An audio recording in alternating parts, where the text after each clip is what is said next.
La question que je voudrais poser en introduction, c'est finalement, sommes-nous vraiment gouvernés démocratiquement ? On peut constater qu'il y a peut-être une tension problématique entre l'exigence démocratique qui implique une égale participation, on va dire, de tous, ou en tout cas que chacun puisse prétendre peut-être à exercer des fonctions politiques, et puis d'une part le principe de la représentation qui conduit à désigner des représentants qui gouvernent ensuite sans le peuple. Donc il y a une délégation de pouvoir qui pourrait être interprétée comme une dépossession. Alors peut-être que effectivement, ça a été suggéré hier notamment par Nicolas Rousselier, c'est peut-être la manière dont nous sommes gouvernés, le rapport entre gouvernants et gouvernés qui est à repenser. On peut sans doute améliorer le système représentatif existant, sa représentativité notamment, on en parlera cet après-midi, mais est-ce qu'il ne faut pas réfléchir à des nouvelles formes de démocratie, peut-être plus participatives, notamment au niveau local ? Alors, qu'en pensent les citoyens ? C'est un petit peu la question qu'on va vous poser. Alors, en analysant certaines expériences et pratiques démocratiques qui sont tentées en France, alors soit à l'échelon local, et c'est Enzo Le Sourd qui nous parlera de l'expérience grenobloise, à l'échelon aussi national, ce sera Guillaume Gourgue qui nous parlera de certaines expérimentations démocratiques au niveau national, et puis enfin à l'échelon international en quelque sorte. On se demandera en tout cas si ça a un sens de parler de participation, comment les citoyens peuvent être amenés à avoir un rôle dans les institutions internationales. Et ce sera Marieke Louis qui terminera. Voilà. Donc chacun va avoir le droit à 20 minutes de parole. Alors je commence par présenter le premier intervenant, Enzo Le Sourd. Il est philosophe, diplômé de sciences politiques. Il est doctorant en philosophie politique. Il va bientôt soutenir sa thèse. Il est membre du cabinet et chargé de la communication auprès de la mairie de Grenoble. Il a notamment été chargé de la campagne Grenoble, une ville pour tous. Donc il nous parlera de l'expérience démocratique grenobloise qui est actuellement menée. Voilà, il a publié un livre sur André Gortz, un portrait du philosophe en contrebandier ou l'écologie politique comme reconquête de sujets, à la librairie des Humanités aux éditions L'Harmattan, en 2011. Vous trouvez d'ailleurs les ouvrages de tous les intervenants sur les tables. Donc je laisse tout de suite la parole à Enzo Le Sourd pour l'expérience grenobloise. Merci, bonjour à toutes et bonjour à tous. Merci pour l'invitation qui, je crois, intervient dans un moment qui, en tout cas ce week-end là, d'échange sur la démocratie, dans un contexte qui est un peu perturbé, un peu trouble pour tout le monde, sur notamment les échéances électorales qui peuvent se passer ailleurs sur la planète en ce moment et même qui vont arriver en France. Du coup, il y a un espace comme ça là, à saisir de réflexion et je crois que du coup, ce week-end de réflexion, il tombe pile poil pour qu'on puisse commencer à savoir ce qu'on a envie de bouger, pas bouger, ce qu'on a envie de faire ensemble ou ce qu'on n'a pas envie de faire ensemble. Et peut-être pour introduire rapidement, mais après, je pense que l'important, c'est aussi d'échanger avec vous sur nous, ce qu'on essaye de faire à Grenoble depuis maintenant mars 2014. Là, on est dimanche matin et à Grenoble, s'est terminé hier soir la semaine de votation où les Grenoblois de plus de 16 ans, qu'ils soient français, pas français, mais tous les résidents grenoblois de plus de 16 ans, étaient invités à venir voter pour des projets de budget participatif pour transformer la ville, aménager l'espace public, que ce soit le sport, l'éducation, la culture, tout ce qu'ils souhaitaient. Il y avait plusieurs projets. Et notre votation qui était une autre invitation à voter qui était sur un système de votation d'initiative populaire. Ce que nous, on a lancé, c'était un engagement de campagne qui était de dire que s'il y a 2000 signataires d'une pétition qui arrive à atteindre ce seuil de 2000, ça déclenche dans la ville une votation citoyenne qui, du coup, est adoptée si jamais la barre des 20 000 suffrages oui, en favorable à la pétition, est atteinte. Pourquoi ces 20 000 voix ? C'est parce que c'est le seuil que nous, c'est le score qu'on a fait au premier tour des élections municipales de 2014. Du coup, c'est nous ce qu'on pèse, c'est notre légitimité démocratique qui est à 20 000 voix. Du coup, on a créé un dispositif où si une pétition dépasse les 20 000 voix, elle est adoptée. Il se trouve qu'hier, donc, les résultats sont tombés. La première pétition citoyenne qui portait sur le stationnement, les évolutions des tarifs de stationnement, n'a rassemblé que 25% de ces 20 000 voix, à savoir moins de 7 000 voix. Du coup, le dispositif contre lequel la pétition s'était mobilisée reste en vigueur. Mais peut-être plus que pour sortir de l'actualité et pour essayer de monter un peu en réflexion sur comment la ville de Grenoble désormais se positionne sur ces questions-là, moi j'aimerais vous redire ou dire, si vous l'avez déjà en tête, mais d'où on vient et qui on est et pourquoi on pense que la démocratie participative et pourquoi on pense que la société civile doit se réemparer du bien commun. C'est quand on se remet avant 2014 et Grenoble, à ce moment-là, était une ville où il y avait une société civile hyper organisée. Une société civile hyper organisée et hyper contestataire. Je ne sais pas si vous vous souvenez, il y avait les mouvements des Mouniers contre la fermeture d'un lycée et d'un collège. Il y avait les mouvements Bien Vivre à Grenoble contre le projet de réaménagement de l'esplanade. Il y avait les guet-apens, puisqu'il y avait David Guetta qui devait venir au Stade des Alpes. Du coup, tous les premiers mercredis du mois, il y avait une espèce de technoparade, électroparade qui passait dans toute la ville et qui finissait en concert gratuit au parc Paul Mistral. À chaque fin de mois, c'était des événements gratuits, festifs, où il y avait plus de 2000 personnes.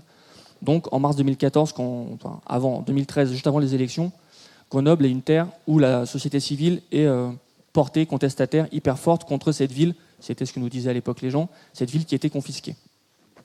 Et les élus, et on a mené cette campagne-là, les élus sont pour un tiers issus de ces mouvements contestataires. Il y a un tiers qui sont des parents d'élèves en colère, il y a un tiers qui sont issus des mouvements contre les grands projets, il y a un tiers qui sont issus contre la fermeture du lycée Mounier. Et donc cette culture contestataire-là nous a permis de mener une campagne et donc de porter et d'arriver après à la tête de cette ville-là. Mais les choses changent une fois quand les contestataires arrivent à la tête d'une institution, c'est qu'est-ce qui se passe ? Comment ça se passe ? Typiquement, la société civile à Grenoble, elle a été organisée en résistance et en rapport de force par rapport à la municipalité d'avant. Nous, on arrive, c'est les contestataires qui gagnent. En tout cas, une partie des contestataires qui gagnent. Et le pari, nous, et ça peut être un peu ce qui peut résumer toute mon intervention, c'est que le pari grenoblois, c'est d'arriver à créer les conditions pour que la société civile se mobilise pour et pas contre. Qu'elle se mobilise, enfin, pas que contre. Qu'elle se mobilise quand on lui confie la ville et pas que quand on la confisque, la ville.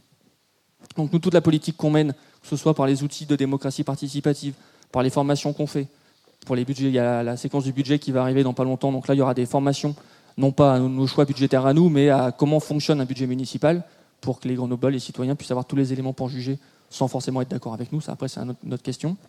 C'est pour ça qu'on monte en charge sur tout ce qui est développement de l'open data, tout ce qui est accès aux ressources en libre, que tous les fichiers accès à l'urbanisme soient disponibles sur Internet, que toutes les décisions soient transparentes, pour à chaque fois équiper au maximum le citoyen pour qu'il puisse s'emparer du bien commun.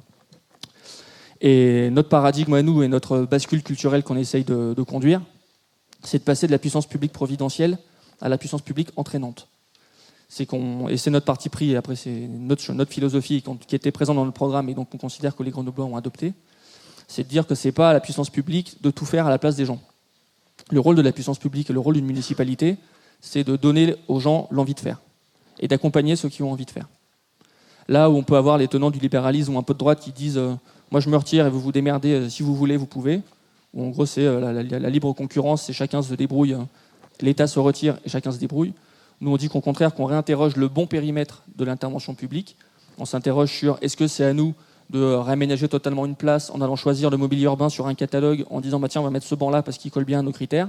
Ou est-ce qu'on est prêt à prendre 3 mois de plus, à faire une concertation avec tous les habitants de la place en disant bah, le banc qui va être en bas de chez vous, il va être comment ? Et ça, nous, on a pris ce parti pris-là.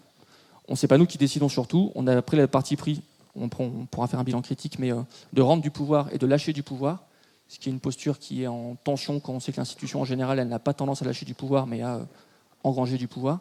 Donc nous, notre parti pris, c'est de lâcher du pouvoir, de nous recentrer sur le cœur fondamental de notre action et d'inviter les citoyens à s'emparer du vide qu'on a laissé, ou de l'espace de liberté qu'on a laissé.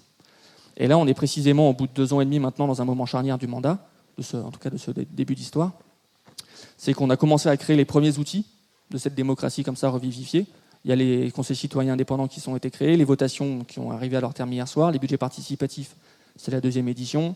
Il y a tout après nos transparences et tout ce qu'on partage avec les Grenoblois au quotidien. Donc on a créé les outils et maintenant on est dans une démarche d'accompagner les Grenoblois qui veulent se saisir de ces nouveaux outils. Et forcément, il y a un décalage de temporalité entre ces nouveaux espaces qu'on a créés, de réflexion, de partage, de codécision, et la montée en charge des habitants. Et c'est un peu le challenge qu'on a, et on verra si on réussit ou pas, c'est qu'on fait le pari, nous, que c'est possible de dépasser une culture du conflit entre la société et l'institution. On a vu par le passé qu'une institution qui verrouille, qui confisque, ça génère un sursaut dans la société civile. Il ne faut pas non plus pousser trop fort jusqu'où c'est confisqué, sinon après ça devient un truc autoritaire. Mais quand les décisions ne sont pas partagées, quand les décisions ne sont pas mises en commun, quand les décisions sont confisquées, la société civile est hyper vivace. La question qui se pose maintenant, et c'est nous notre responsabilité et presque même notre critère de réussite, c'est est-ce qu'on va réussir à rendre le bien commun grenoblois et l'espace public grenoblois et les enjeux grenoblois suffisamment attirants, suffisamment désirables pour que les Grenoblois aient envie de s'emparer de ces questions-là sans passer par, entre guillemets, une étape de guerre civile. Donc c'est le pari que nous on fait, que les Grenoblois sont prêts à s'emparer de ces questions-là sans forcément que ce soit une logique de rapport de force. Après, si ça l'est, c'est aussi une possibilité. Donc voilà à peu près l'espèce de bascule culturelle qu'on essaye de mettre en place sur ce terreau hyper vif qui est Grenoble. C'est le pari qu'on fait. Peut-être qu'on va y arriver, peut-être qu'on n'y arrivera pas, mais c'est de partir du principe qu'il y a un contrat autre que conflictuel qui est possible entre la société civile et l'institution à un échelon hyper local. Après, on peut se dire que l'échelon local, c'est un échelon qui est anecdotique, qui n'est pas fondamental, qui n'est pas structurant, qui n'est pas global, que la ville arrive en bout de chaîne d'une décision financière quand ça tombe de l'État, ça arrive en bout de chaîne d'un édifice juridique quand ça tombe de l'État. Du coup, on est les derniers au contact des habitants. Du coup, au final, c'est pas nous qui avons une vraie marge de manœuvre. Nous, on a choisi de faire de cette hyper proximité-là une force pour inviter les Grenoblois à, ce que je vous disais là, par exemple, à débattre de quel mobilier urbain, quelle place, quelle fontaine, quel sol ils veulent pour la place en bas de chez eux. Et typiquement, hier, à la place Xavier Jouvin, qui est sur les quais Saint-Laurent à Grenoble, tous les habitants donc mobilisés par l'union de quartier ont mis en place tout seuls, donc avec les élus de secteur, un système où ils ont nettoyé la place tous ensemble pendant une demi-journée. Après, il y a eu un petit buffet, c'était sympa. Et donc là, on voit que ça commence par quelques petites touches, à avoir les gens qui se saisissent du bien commun et qui se disent mais en fait, en bas de chez moi, ça me concerne. J'arrête de me dire que je paye des impôts pour rien faire et que c'est à la puissance publique de tout régler. Si c'est en bas de chez moi, ça me concerne. Je vais bosser avec mes voisins. Du coup, là, pareil, ça génère une petite nouveauté de relation entre les voisins qui, du coup, deviennent des partenaires de gestionnaires du bien commun. Avant, c'était la puissance publique. Moi, je paye des impôts. Du coup, il y a une crotte de chien en bas de chez moi. Qu'est-ce qui se passe ? J'appelle le maire. Nous, ce qu'on essaye de dire, c'est qu'en effet, le maire est responsable de la propreté de sa ville, mais qu'en même temps, Grenoble n'est pas forcément une ville sale. C'est une ville qui est salie. Et qui dit une ville salie, ça suppose qu'on invite chacun à développer des réflexes de civisme, à développer d'aller voir des gens qui ne sont pas des comportements qu'on appelle qui sont décents, ce genre de choses. Et l'aboutissement de cette responsabilisation civique, on l'a commencé à impulser et on va le développer dans les années à venir, c'est la journée de la belle saison. Je ne sais pas si vous en avez entendu parler, c'est une journée au début du printemps où les services de propreté de la ville équipent les habitants, balais, gants, pour travailler dans la ville, couper un peu les espaces verts, aménager les buissons, nettoyer la ville, et que pour la première édition, on a eu 300 personnes. Donc c'est une première édition, du coup on est en train de créer une tradition et créer une habitude. Du coup forcément le premier cliquet il est un peu compliqué, mais après on parie sur l'effet boule de neige et sur la dynamique. Donc 300 personnes sur la belle saison, 7000 personnes qui ont voté hier pour la votation et pour les budgets participatifs. Du coup on sent on n'est pas encore suffisamment avancé pour savoir si ça va réussir ou pas, mais on sent que le déclic il est potentiel, qu'il y a quelque chose qui fait qu'on peut dépasser cette culture de conflit, soit de conflit sur des enjeux municipaux, soit une passivité où, en gros, c'est notre parti pris en tout cas, on considère que dans le Grenoble d'hier, les gens ils étaient consommateurs du bien public. Et que la puissance publique, elle produisait du bien commun, elle produisait des services, et que du coup, les gens payaient des impôts très chers à Grenoble par ailleurs, pour ne pas avoir à s'occuper de la ville. Nous, on dit aux gens, si votre ville, elle vous concerne. Et l'échelon municipal, au contraire, c'est les écoles, c'est fondamental, c'est la place des enfants dans la ville, c'est comment on sécurise les abords d'une école avec les parents d'élèves, parce que c'est autour des écoles qu'il y a le plus d'accidents dans une ville. Donc comment c'est un enjeu fondamental, comment les gamins n'ont pas peur d'aller à l'école, ça c'est une responsabilité du maire. Est-ce qu'il décide tout seul, ou est-ce qu'il va dire aux gens qui sont autour, travaillons ensemble, ça va peut-être prendre 6 mois de plus, du coup moi mon action elle va être un peu ralentie, mais au final je sais ce qu'on va produire va être hyper bien mesuré, paramétré. On a mis en place l'année dernière, sur la place Barnave, qui est devant le bar Le Hasard, un banc qui s'appelle le Cocon, qui a été fait par des étudiants en architecture, et qui est un banc dédié aux enfants. Par exemple, à Grenoble, dans beaucoup de villes, les enfants n'ont pas de place dans la ville, autre que les balançoires, les tourniquets et ce genre de choses. Du coup, nous, on fait le parti de redonner aux enfants une vraie place dans la ville, avec un mobilier urbain, pas forcément ludique, mais qui peut l'être, où les enfants peuvent être tranquilles, en sécurité, posés avec leur maman, leur papa, leur frère, leur soeur, qui veulent. Et du coup, on redonne une place à ces enfants-là dans la ville. Et donc, pour établir ce banc, qui est en gros une espèce d'amphithéâtre autour d'un arbre, sécurisé, donc un cocon, on a travaillé pendant 6 mois donc, avec des étudiants, on a fait le tour de tous les habitants de la place, on est allé voir l'école du quartier, et on a généré comme ça une plus-value sur un mobilier urbain qui aurait été totalement absente si on avait fait comme ce qui se faisait avant et ce qui se fait souvent.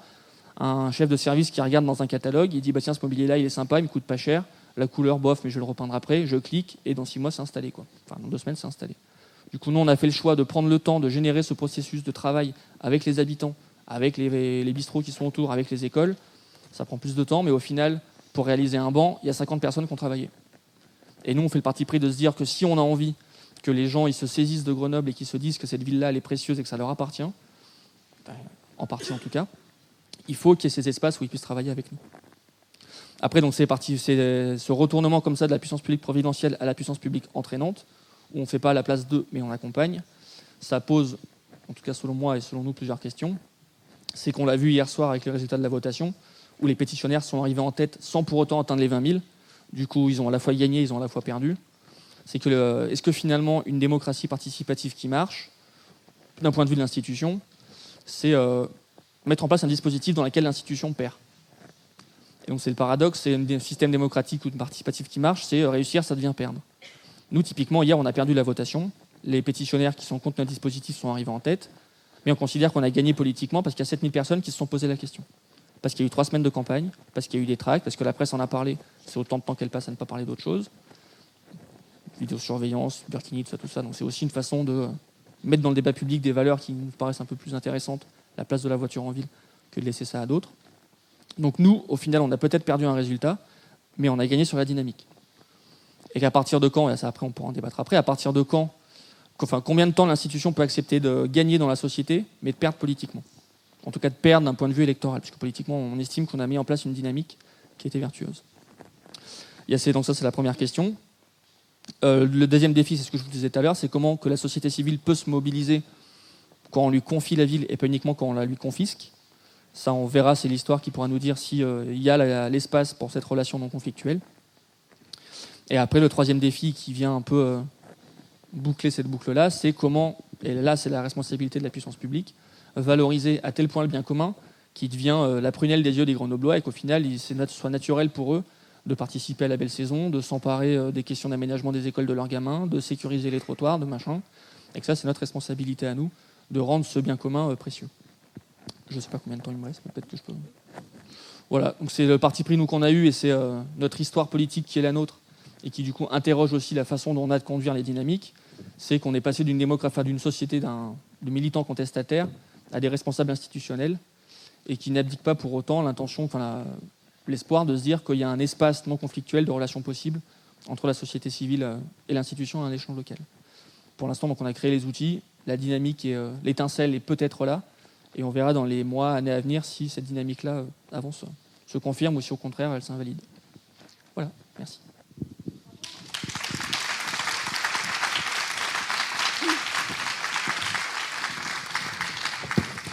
Merci beaucoup Enzo pour cette intervention, pour les explications aussi qui sont données sur la politique de la ville que mène Grenoble. Alors c'est vrai que c'est peut-être plus à la société civile qu'au parti finalement de faire émerger de nouvelles formes, de nouveaux outils de régulation démocratique, avec évidemment cette difficulté qu'il faut que, les citoyens demandent souvent plus de démocratie, mais encore faut-il participer, encore faut-il que les citoyens justement s'investissent, investissent leur ville, investissent les projets, répondent présents et participent. Donc c'est vrai qu'il y a toute une dynamique politique à enclencher qui est évidemment pas facile.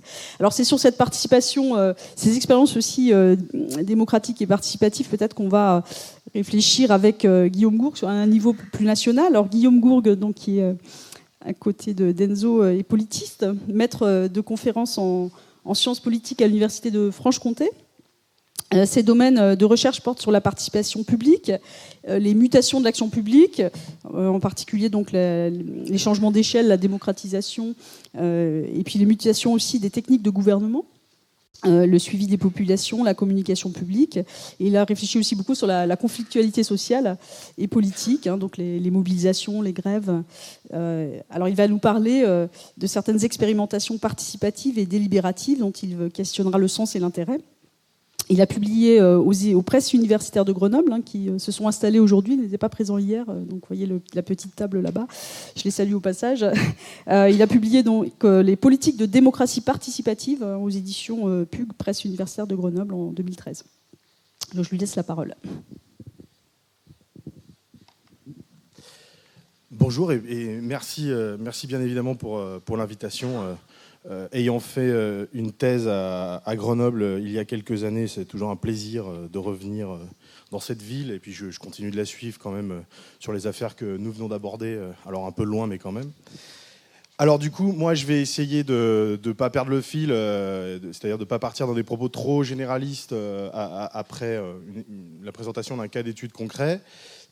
Moi je travaille beaucoup à la comparaison d'expériences de participation qui se passe dans des villes, mais pas que. J'ai travaillé sur les régions, je m'intéresse aussi à ce qui se passe à l'échelle de l'Union européenne. Et en fait, je vais essayer de clarifier un peu l'apport que je voudrais faire à nos discussions d'aujourd'hui, qui tourne beaucoup au terme d'expérience, autour du terme d'expérience que j'ai essayé de vraiment prendre au sérieux en réfléchissant.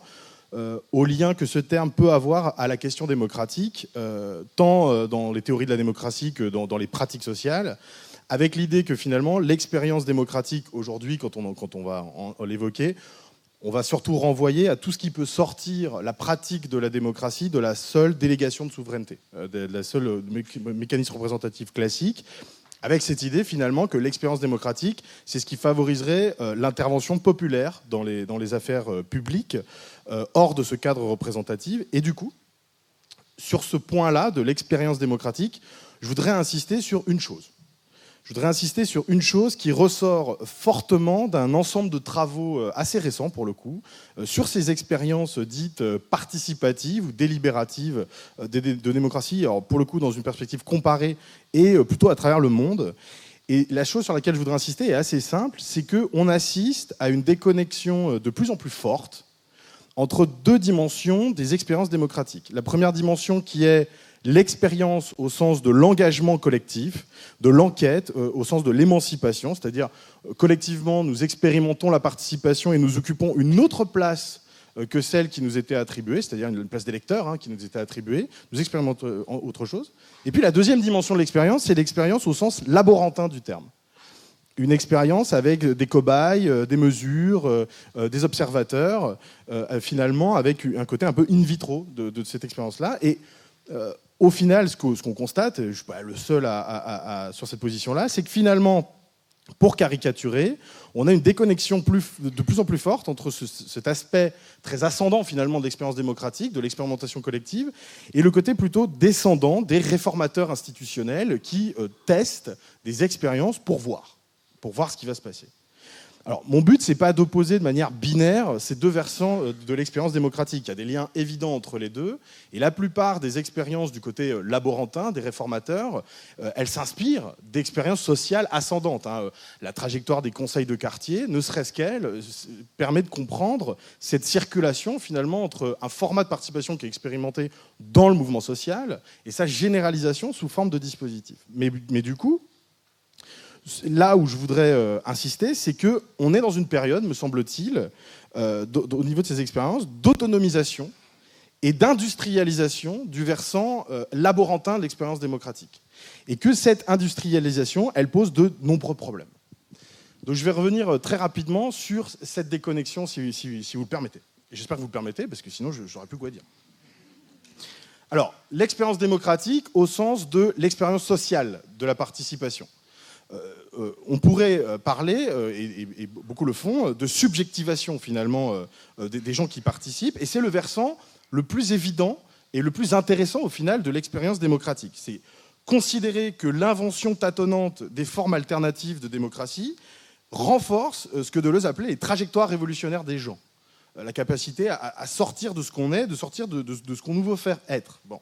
C'est l'idée d'expérience plébéienne chez Martin Braud, l'idée que finalement ces expériences démocratiques, égalitaires, ascendantes, forment une histoire discontinue de la démocratie qui est l'histoire de la plèbe, qui est ni une catégorie sociale, ni une affirmation, ni une identité, mais le don d'une expérience, de quelque chose qui s'invente de manière un peu décousue.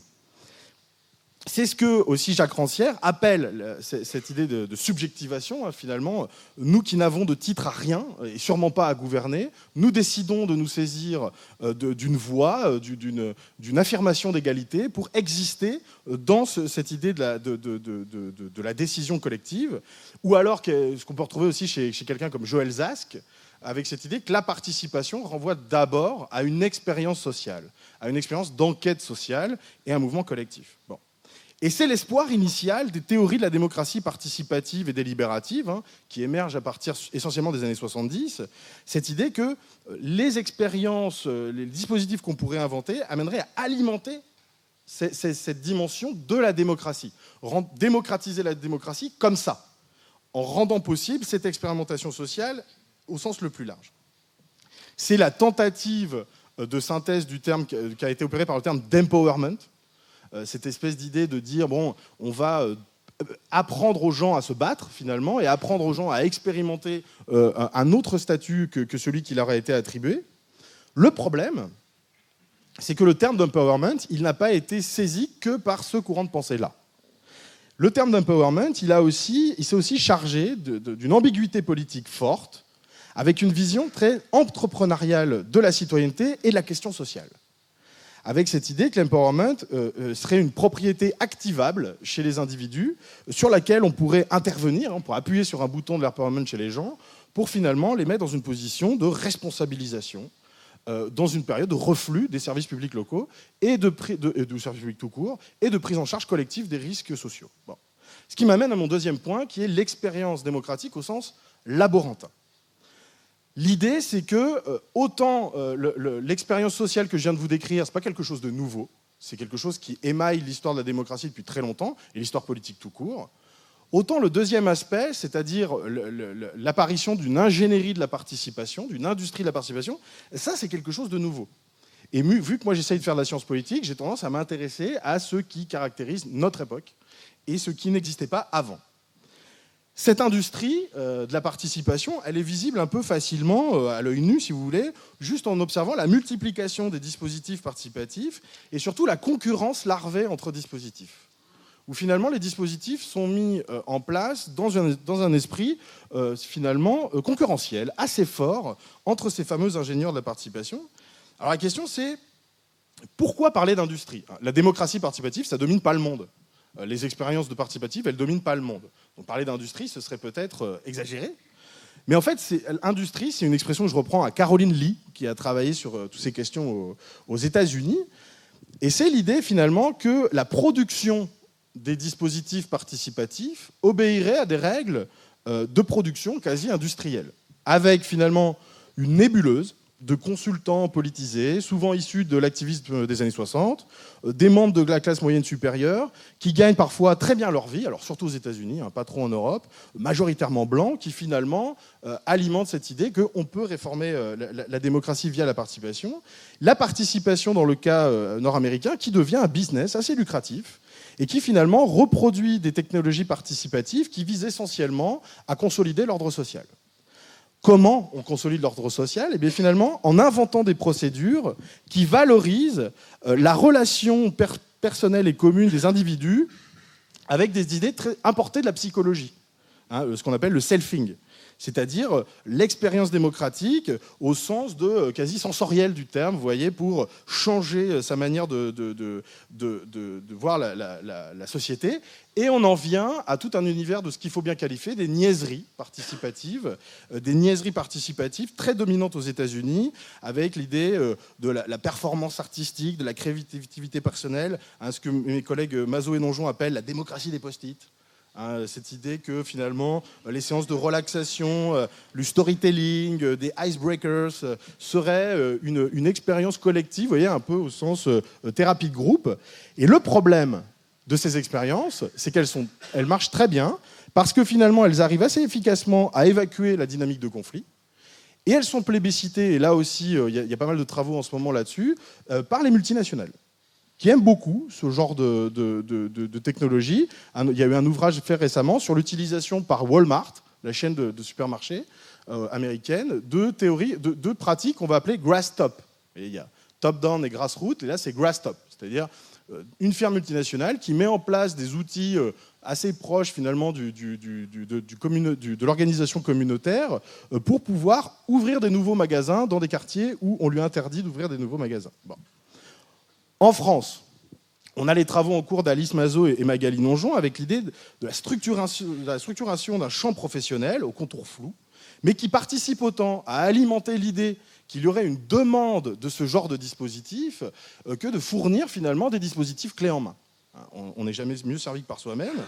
Et le problème, c'est que cette mécanique de production des dispositifs s'appuie sur des signaux faibles d'intérêt, par exemple des élus ou des citoyens pour ce genre de dispositif, et qui permet des repositionnements administratifs autour de cette question, avec finalement une idée que là, moi, j'ai essayé de creuser, que la participation serait de plus en plus gouvernée par des pilotes invisibles.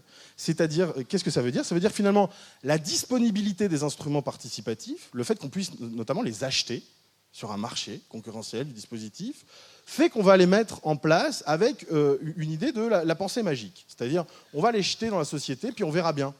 Et puis ça fera bien un peu de tout, hein, du lien social, une meilleure administration, la confiance politique, l'émancipation individuelle, n'en jetez plus. Et puis, si on n'arrive pas à voir à quoi ça sert, on demandera aux universitaires, ils trouveront bien des effets à un moment donné, vu que c'est leur travail. Bon. Je grossis le trait, bien évidemment, ce qui m'amène du coup à conclure.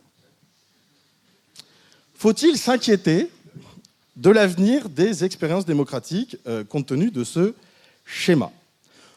En effet, on pourrait me rétorquer à juste titre que mon schéma, qui est ultra simpliste, je vous l'admets totalement, évacue le fait que les deux courants, celui de la subjectivation et celui de l'industrie, finalement coexistent et ne s'annulent pas l'un l'autre, qu'il y aura toujours des expériences qui relèvent de cette subjectivation, et puis le champ de l'industrie de la participation finalement aborde d'autres pratiques, d'autres idées, ou alors que les standards, les modèles et les labels servent malgré tout à essaimer la participation, en la crédibilisant, en lui donnant un cadre auquel on puisse se référer et à rassurer ceux qui ne seraient pas convaincus par le sérieux de ces procédures. Bon. Il se trouve que je fais partie de ceux qui tendent à penser que ce n'est pas aussi simple. Moi, je m'intéresse pas mal aux récentes tentatives de réforme des dispositifs existants qui tentent de réintroduire une part d'initiative citoyenne dans les dispositifs, finalement pour réconcilier le premier et le deuxième versant de l'expérience.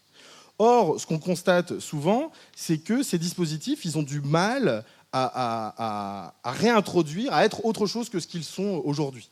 L'initiative citoyenne européenne est très intéressante de ce côté-là, puisque la procédure fonctionne extrêmement bien, jusqu'à ce qu'un groupe d'associations et de mouvements sociaux se mêle de ce qui ne la regarde pas. Et ce qui ne la regarde pas, c'est la négociation sur le traité transatlantique. Et le jour où il y a une ICE sur le traité transatlantique, la Commission européenne dit « stop !» Et c'est fini. En Toscane, on a une loi participative qui repose sur la mobilisation par voie pétitionnaire d'un débat public. Et ce qu'on observe, c'est que les mouvements contestataires, notamment sur le Lyon-Turin, puisqu'il y a quand même des gros débats autour de ça qui vont jusqu'à la Toscane, mais pas que, refusent de se saisir de ces dispositifs en disant, à partir du moment où on va confier les clés du débat public à ces instances, il y a quelque chose qui n'ira pas. Il y a quelque chose qui va nous casser la dynamique. Et on peut difficilement leur faire un procès d'intention, puisque souvent ce sont des gens qui ont expérimenté des formats participatifs institutionnels, qui ont vécu toutes les périodes de débat public, qui ne sont pas des gens qui viennent de l'extérieur de cette industrie de la participation, qui sont des gens qui en sont plutôt familiers. Bon. Et à Grenoble, avec toute la mesure, la réserve de ma prise de parole qui est très très extérieure, parce que je suis pas du tout, j'habite pas à Grenoble et j'avoue que je suis de loin. Mais vu de l'extérieur, le contraste qu'il peut y avoir entre les annonces démocratiques fortes qui ont été faites et qui ont été suivies sous forme de dispositifs et l'annonce un peu brutale de certaines mesures récentes fait que on rappelle brutalement que il n'y a pas que les citoyens de Grenoble qui ont des exigences vis-à-vis de la municipalité. Il y a aussi, par exemple, les bailleurs de fonds de la ville, qui peuvent aussi, ou de la métropole, qui peuvent avoir, eux aussi, leur vision du monde et des choses à faire en matière de politique publique à Grenoble.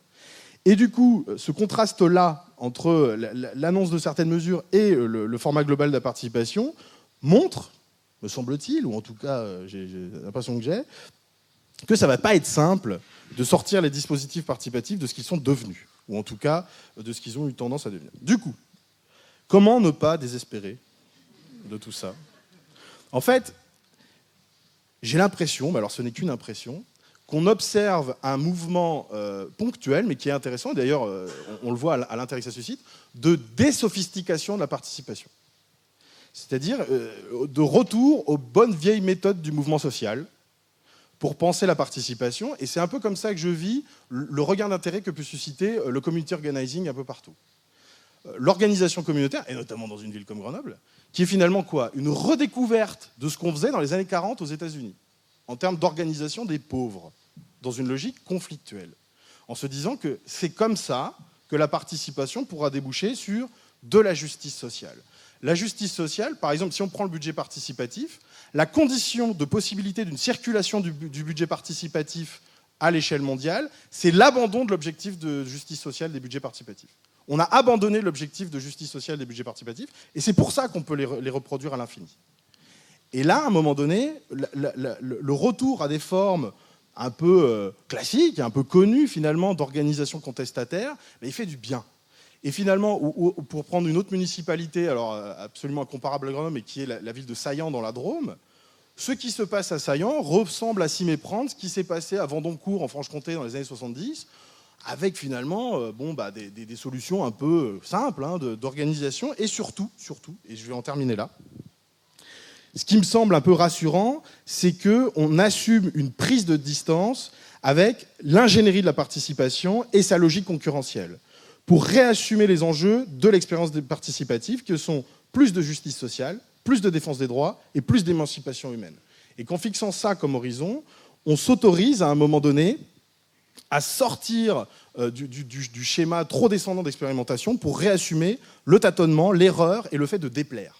Et ça me semble très important, ou en tout cas à même d'éviter de penser des réformes de manière trop désincarnée et trop suspendue en termes sociaux.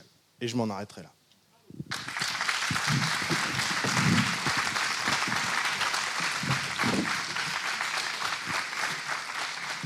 Merci beaucoup Guillaume pour cet exposé qui montre la difficulté effectivement d'instrumentalisation au fond des politiques participatives.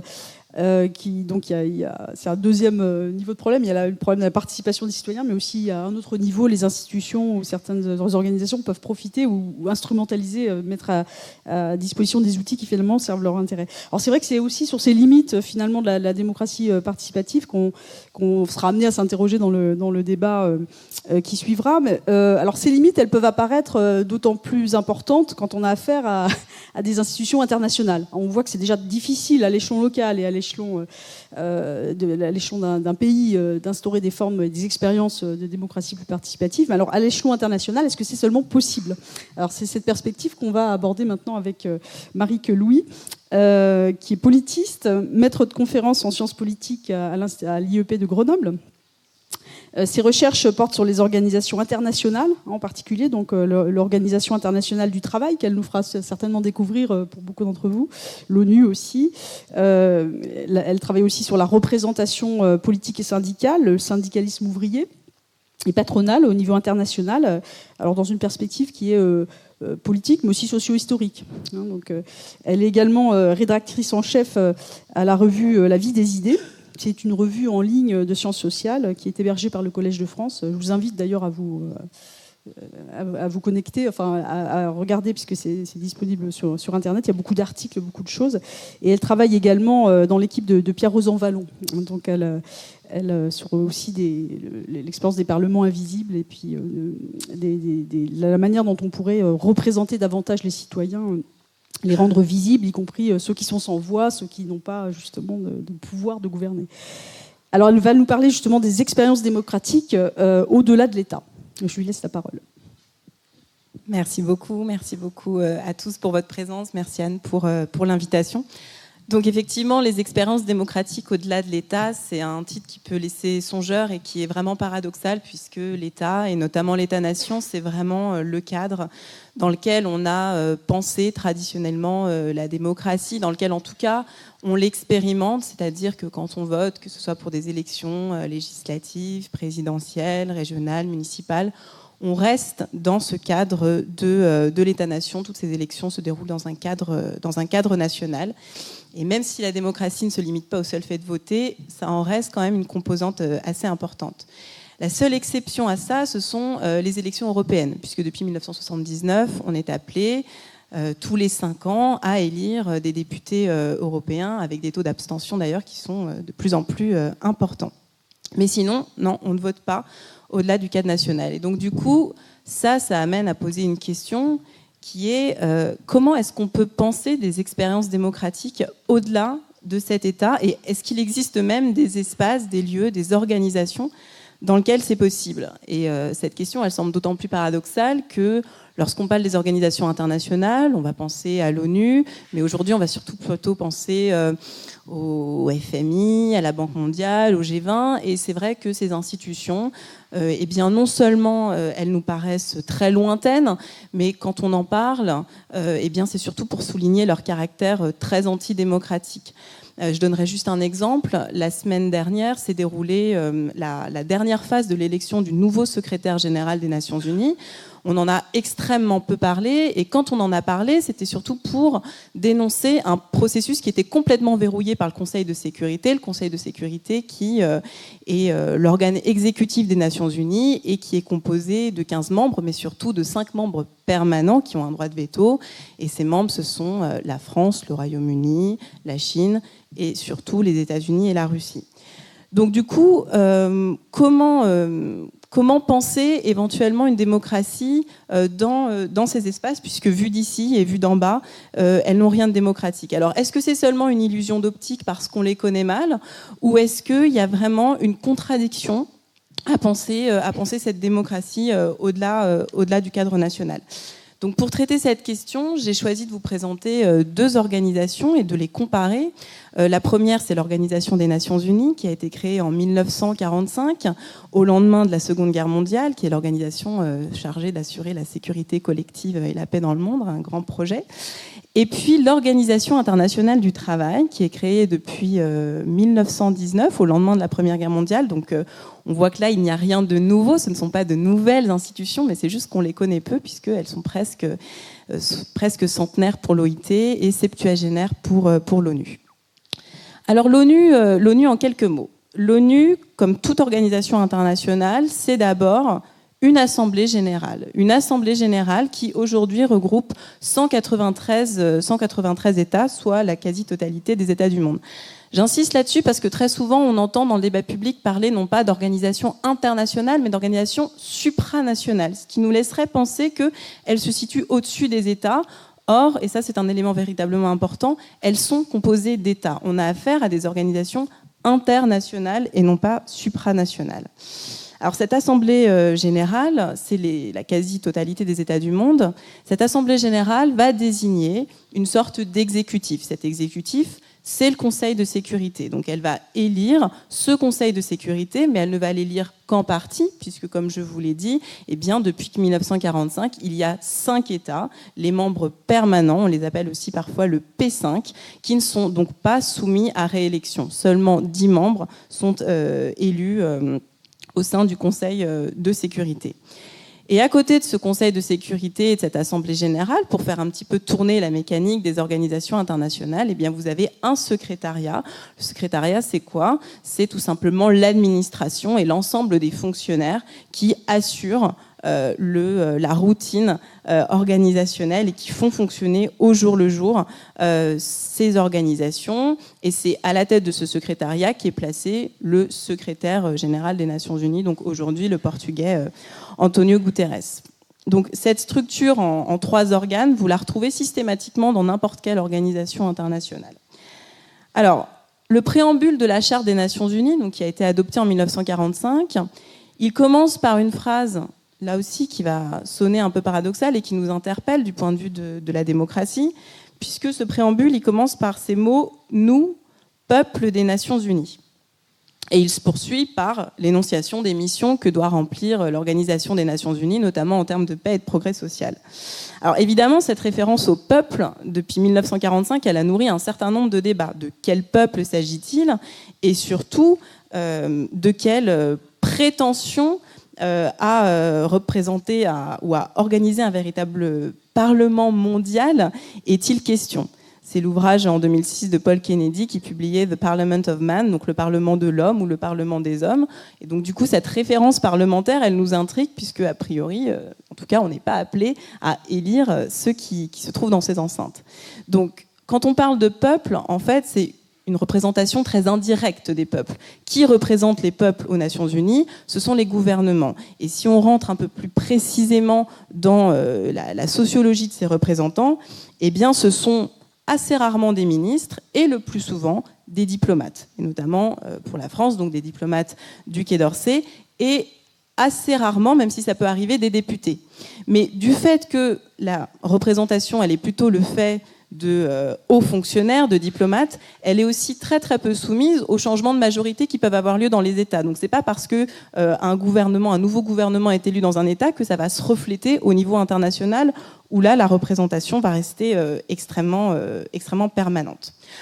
Alors, vous vous en doutez, c'est une forme de représentation qui, notamment par les théoriciens sciences politiques, philosophes qui pensent ces organisations internationales, est jugée insatisfaisante eu égard à nos critères démocratiques aujourd'hui. Pourquoi ? Parce que c'est d'abord la primauté accordée à l'État, et ça c'est peut-être pas le plus gros des problèmes, mais en tout cas la primauté à l'État indépendamment du fait que ce soit une démocratie ou une dictature. Et ça c'est un premier élément d'insatisfaction. Primauté à l'État aussi sans tenir compte nécessairement d'un autre acteur dont on parle beaucoup ici, qui est la société civile, puisque sont représentés uniquement les gouvernements. Alors ça ne veut pas dire que la société civile, et notamment les associations et les ONG, n'ont pas de place dans ces institutions. Elles peuvent participer aux délibérations de l'Assemblée générale et aussi, on le sait moins, mais du Conseil de sécurité, mais uniquement sur une base consultative, c'est-à-dire qu'elles n'ont pas le droit de vote dans les réunions de l'Assemblée générale ou du Conseil de sécurité. Néanmoins, cela ne veut pas dire qu'elles ne peuvent pas utiliser leur présence dans ces arènes pour tenter véritablement d'influencer le résultat des délibérations. Et ça, on en a eu vraiment un exemple flagrant dans les négociations environnementales, puisqu'en fait, la société civile et les ONG environnementales ont joué un rôle décisif dans l'esprit même des textes qui ont été adoptés. Les organisations non gouvernementales ont aussi joué un rôle décisif dans l'émergence, dans la création de la Cour pénale internationale à la fin des années 90. Bon, néanmoins, c'est une représentation insatisfaisante puisque voilà, elles ne sont que consultées, elles sont observatrices et elles ne sont pas représentantes en tant que telles. Autre critique, c'est le poids très faible finalement de l'Assemblée générale par rapport au Conseil de sécurité, finalement un petit peu comme le poids très faible du Parlement aujourd'hui par rapport à l'exécutif, qui nourrit un certain nombre de critiques puisque c'est au sein de cette Assemblée générale, même s'il n'y a que des États, que sont quand même représentés tous les États, là où le Conseil de sécurité, c'est une représentation beaucoup plus restrictive. Et enfin, qu'on parle du Conseil de sécurité ou qu'on parle de l'Assemblée générale, un principe qui interroge, c'est le fameux principe sur lequel reposent beaucoup d'organisations internationales, qui est le principe de l'égalité des États. C'est-à-dire que dans ces institutions, un État vaut une voix. Alors ça, c'est un principe qui est assez séduisant de prime abord, puisque cela apparaît comme la transposition de ce principe « un homme, une voix », sauf que rapporté au niveau international, cela veut concrètement dire que le Luxembourg pèse autant que le Brésil, que la Chine pèse autant que d'autres pays qui sont démographiquement moins peuplés. Donc il n'y a aucune prise en compte des différentiels démographiques ou économiques entre les États. Et cela, ça fait notamment aussi partie des projets de réforme aujourd'hui, c'est-à-dire comment tenir compte de ces différentiels démographiques et économiques entre États. Au FMI, au Fonds monétaire international, vous avez une représentation qui est pondérée en fonction du pouvoir économique des États, ce qui suscite aussi un certain nombre de critiques, puisque c'est pour ça qu'on dit que c'est un club des riches, c'est-à-dire que votre vote, un peu comme dans un conseil d'administration, il est conditionné à votre richesse intérieure. Mais néanmoins, le principe « un État, une voix », si on le pense, si on le rapporte à la question démographique, il n'est peut-être pas aussi démocratique que ça. Alors, est-ce que cette forme de représentation est la seule ? La réponse est non, et donc là, je propose de décentrer le regard vers une autre organisation qui, elle, est beaucoup plus ancienne, c'est l'Organisation internationale du travail. Donc, elle a été créée en 1919, au lendemain de la Première Guerre mondiale, pour essayer justement de pallier à quelque chose qu'on connaît encore très bien aujourd'hui, qui est la concurrence déloyale. L'idée que si tous les États s'accordent sur un minimum de normes sociales, eh bien, cela va éviter un certain nombre de délocalisations, de fermetures d'usines. Donc, c'était un des principes de création de cette organisation. Et donc son siège n'est pas donc à New York, mais à Genève. Alors, cette organisation internationale du travail, elle est à la fois très similaire, mais aussi très différente de l'ONU. Elle est très similaire parce que là encore, on a cette distinction entre une assemblée générale, c'est la Conférence internationale du travail, et on parle même parfois de Parlement international du travail, qui se réunit une fois par an à Genève pour adopter des conventions. Il y a des grandes conventions connues, la Convention sur la semaine de 40 heures, la Convention sur l'interdiction des pires formes de travail des enfants à la fin des années 90, une convention récente sur la réglementation du travail domestique. Donc ça, c'est cette conférence, ce Parlement international du travail qui la porte. Cette conférence, elle élit aussi un conseil d'administration et elle est aussi chapeautée par une administration que vous connaissez peut-être, qui est le Bureau international du travail et qui publie tous les ans les chiffres du chômage et de l'emploi au niveau international. Mais en quoi est-ce qu'elle est extrêmement différente ? C'est que, à la différence de l'ONU et de la plupart des autres organisations, ce ne sont pas uniquement les représentants des gouvernements qui siègent à l'OIT, mais aussi les représentants des organisations syndicales et patronales de ces mêmes États. C'est ce qu'on appelle la représentation tripartite. Si vous voulez, l'Organisation internationale du travail, c'est un petit peu la réplique au niveau international du Conseil économique et social et environnemental. Donc c'est l'idée que pour avoir une forme de représentation qui soit réellement démocratique, il faut aussi tenir compte des forces économiques et sociales d'un État. Et donc, on ne se satisfait pas de la seule représentation du gouvernement pour représenter l'État. Évidemment, ça peut donner lieu à un certain nombre de problèmes, puisque qui va siéger à l'Organisation internationale du travail ? Seulement les organisations syndicales et patronales les plus représentatives. Dans le cas de la France, ça a posé un problème puisqu'elles sont plusieurs à prétendre être les plus représentatives. Et donc, du coup, ça peut donner lieu à un certain nombre de conflits lorsque les pays pratiquent le pluralisme syndical et patronal. Et autre originalité, lorsque ces représentants, ces délégués se réunissent une fois par an ou 3 fois par an à Genève, ils siègent dans une grande salle, plus grande que celle-là, qui est faite pour au moins 3000 personnes, puisque c'est un parlement d'environ 3000 à voire 5000 personnes. Et ces représentants, ces délégués ne siègent pas en fonction de leur appartenance étatique, mais en fonction de leur appartenance à un groupe, employeur, travailleur, gouvernement. Donc géographiquement, il y a les travailleurs ici, les gouvernements au milieu et les employeurs de l'autre côté. Et l'idée, c'est que chaque groupe négocie d'abord entre employeurs, entre travailleurs et entre gouvernements des positions, et qu'ensuite ils vont négocier sur la base de ces positions communes. Alors, est-ce que, pour autant, ce système de représentation est plus démocratique ? La réponse est non, en tout cas ça se discute, et ce système de représentation, il a aussi été beaucoup critiqué. Pourquoi ? Parce que il n'y a pas plus d'élections à l'OIT qu'à l'ONU. On n'élit pas les représentants qui siègent à Genève, pas plus qu'on élit ceux de New York. Donc toujours cette question d'absence d'élections qui continue à peser sur ces institutions. Autre problème, peut-on dire aujourd'hui notamment, mais c'était déjà la question en 1919, que la société se résume à cette division entre gouvernement, travailleurs et employeurs. Pensons aux coopératives, par exemple, qui n'ont jamais véritablement trouvé leur place dans cette division tripartite de la société. Autre problème, on l'a un peu abordé hier, la question de la représentativité. Quand on sait qu'aujourd'hui, un peu moins de 10% de la population mondiale et de la main-d'œuvre est syndiquée, est-ce qu'une organisation qui représente principalement des organisations syndicales et patronales, on n'a même pas les chiffres pour le patronat au niveau mondial, est-ce qu'elle est véritablement représentative ou est-ce qu'elle ne reconduit pas finalement des formes de néocorporatisme, mais à l'échelle mondiale ? Donc on retrouve sans cesse cette question de la représentation de la société civile, même si elle semble plus accomplie dans une organisation comme l'OIT, il y a toujours des associations, pensons aux associations de défense des droits de l'homme, qui ne se reconnaissent pas dans cette division de la représentation.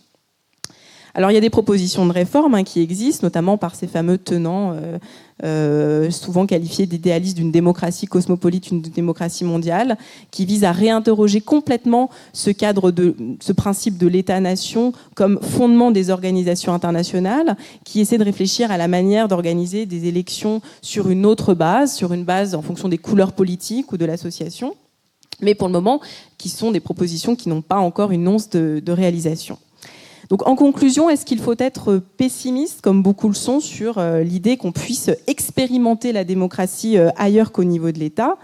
Je pense que non, et je me limiterai à quelques raisons. Alors ça peut paraître encore une fois paradoxal, hein, j'aime bien les paradoxes, puisque là je vous ai surtout parlé des critiques qui pèsent sur ces organisations internationales.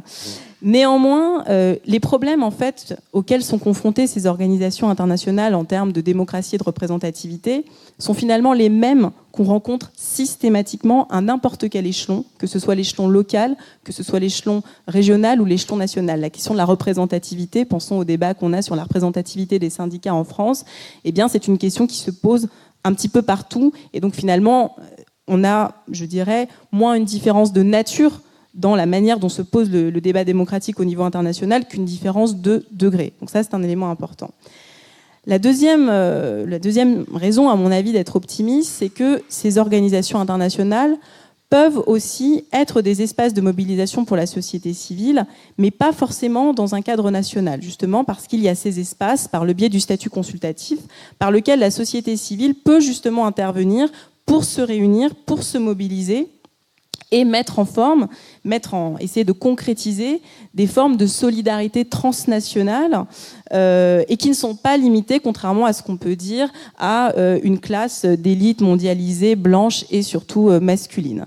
Donc ça, c'est quand même une idée reçue, je pense, contre laquelle il faut un petit peu se battre, puisque de fait, ce ne sont pas que des espaces élitaires, ce sont aussi des espaces qui peuvent faire l'objet d'appropriation par la société civile, et de ce point de vue-là, par une société civile qui n'est pas forcément une société civile élitaire, et le cas de l'OIT est assez intéressant.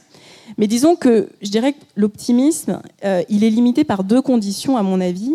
La première condition, c'est déjà qu'on ait un minimum d'informations sur ces organisations internationales. C'est pour ça que je commençais par vous citer le cas de l'élection du secrétaire général des Nations Unies, dont on n'a pas du tout entendu parler, et dont on n'a pas entendu parler pas parce que les débats ne sont pas publics, parce que tous les débats de ces organisations internationales sont publics, il suffit d'aller sur leur site, tout est retranscrit, mais parce qu'il y a véritablement un dysfonctionnement de la chaîne d'information entre l'international et le niveau national. C'est-à-dire qu'il y a un déficit très clair d'information sur ces institutions, au titre justement qu'elles seraient lointaines, sauf qu'à force de dire qu'elles sont lointaines, eh bien on finit quand même par renforcer cette dynamique et cette impression qu'elles sont lointaines, alors que finalement le problème c'est plutôt qu'on ne s'informe pas sur ces organisations, et donc du coup on en fait juste un débat entre experts, entre gens qui connaissent un petit peu les questions internationales et qui lisent les médias anglo-saxons. Ça c'est la première condition, à mon avis, celle de l'information. Et la deuxième condition, qui est peut-être aussi un peu plus compliquée, c'est que pour penser la démocratie au-delà de l'État-nation, il faut revenir à ce que disait aussi Guillaume sur le sens d'expérience, à savoir admettre que l'international est aussi un laboratoire et qu'on ne va pas être dans une simple transposition de ce qu'on connaît au niveau national au niveau international. Et ça nécessite un peu justement de se départir de ce cadre national pour essayer de penser, c'est ce que je disais à travers l'exemple des solidarités transnationales, entre organisations syndicales, organisations patronales, associations. Il faut se départir un petit peu de ce cadre de l'État-nation, ce qui ne veut pas dire que la démocratie internationale ou mondiale se réalisera sans l'État, mais en tout cas, que peut-être qu'elle ne se réalisera pas seulement avec l'État, et qu'il va falloir aussi un petit peu repenser cette question, eu égard notamment aux problèmes qui sont posés aujourd'hui de justice sociale, mais aussi d'environnement, qui ne sont pas des problèmes qui s'arrêtent aux frontières nationales. Voilà, je vous remercie.